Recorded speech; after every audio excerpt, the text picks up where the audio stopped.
Welcome to VSL News. We bring you the scrutinized global events and facts onto your table. हाल ही में खबर सामने आ रही है कि कनाडा में जस्टिन ट्रूडियो एक रैली के दौरान वहाँ पे स्पीच दे रहे थे और उनकी ऑडियंस में ज़्यादातर लोग पंजाबी कम्युनिटी के थे और ऐसे माहौल में खालिस्तान के कुछ नारे लगाए गए हैं, कुछ स्लोगन्स रेज किए गए और इस बात पर इंडियन एम्बेसी ने आपत्ति जताई है। अब इसका कारण देखिए, डॉट्स कहाँ कनेक्ट होती हैं। जस्टिन ट्रूडो जानते हैं कि इस बार उनकी जो लोकप्रियता है वो बहुत कम चल रही है। इवन कनाडा में भी उनके होते हुए बच्चों को बहुत सारी दुख तकलीफ़ों का सामना करना पड़ा, जिसके कारण उनकी बहुत सारी पॉपुलैरिटी में फॉल आ चुकी है। अब उनका कहना है कि जो पंजाबी कम्युनिटी है उसकी बहुत देन है कनाडा को। हाँ, देन तो होगी। जब स्टूडेंट वीज़ा के साथ $10,000 की एक GIC वहाँ पे नोवा स्कॉशिया बैंक में सबमिट होती है तो फिर इकॉनमी तो ग्रो करेगी करेगी, तो देन तो है। वैसे ये बात तो माननी पड़ेगी उनकी।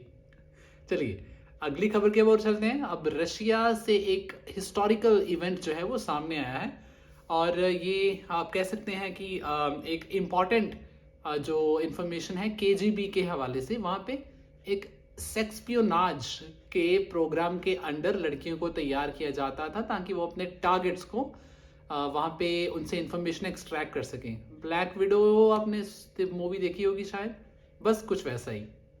ये 2020 कोविड के बाद क्या क्या देखना पड़ रहा है वैसे। चलिए अगली खबर की ओर चलते हैं।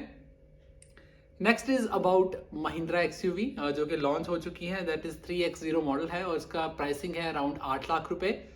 और वैसे तो मैं ले लेता, लेकिन वो क्या है ना, वो काले रंग की गाड़ियां मैं लेता नहीं। तो आप ये मत सोचना कि गाड़ी महंगी है, ठीक है। वो तो बस मुझे रंग पसंद नहीं है ना, तो इसलिए जी। अगली गाड़ी है, सॉरी अगली न्यूज़ है। तो ये दुबई के बारे में है। अभी कुछ दिन पहले ही आपने सुना था कि वहाँ पे बहुत सारी बारिश हुई है और जो दुबई था, दुबई का बहुत सारा जो हिस्सा था वो फ्लड्स के कारण अफेक्ट हुआ था और जान माल के नुकसान की अभी खैर इतनी कोई खबर नहीं आई है। लेकिन अभी आज सुबह इस बात की खबर आ रही है कि दुबई अपने फुल कैपेसिटी पे फिर से काम करना स्टार्ट कर दिया हुआ है। फ्लड का ऐसा लगता है कि जैसे वहाँ पे कोई फ्लड आया ही नहीं था और एयरपोर्ट फुल कैपेसिटी पे चल रहा है। ये दुबई है हबीबी। और लास्ट न्यूज़ है हमारे पास अबाउट NCERT। NCERT का कहना है कि वो हर साल अपने सिलेबस में चेंजेस करेंगे, टेक्स्ट बुक्स में चेंजेस करेंगे। हाँ, फैकल्टी सारे के सारे स्कूल्स की तो वेली बैठी हुई है जो आपकी बुक्स को चेंज करते हुए एनालाइज करेगी, सिलेबस नया क्रिएट करेगी, बच्चों को पढ़ाएगी। ये एक तो एक तरीके से खिलवाड़ करने वाली बात हो गई भाई NCERT के वालों की। चलिए उसके बाद बात आती है फूड प्राइसेस की।